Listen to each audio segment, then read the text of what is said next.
अस्सलामुअलैकुम। आज मैं आपको बताऊंगी दांतों को चमकदार बनाने का नुस्खा। ज़्यादा चाय, कॉफ़ी या पान छालियाँ वगैरह इस्तेमाल करने वाले अफराद के दांत दागदार और पीले पड़ जाते हैं, जिन्हें घर में एक आसान नुस्खे से साफ किया जा सकता है।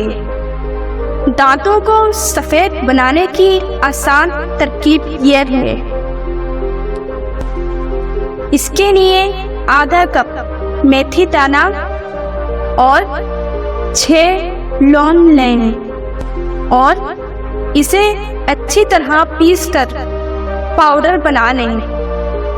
अब इस पाउडर में आधा चम्मच नमक शामिल करें और इसमें ज़रा सा पानी शामिल करके पेस्ट बना लें और टूथ ब्रश से अच्छी तरह 10 मिनट तक ब्रश करें। इसके इस्तेमाल से दांत मोतियों की तरह चमकदार और सफ़ेद हो जाएंगे।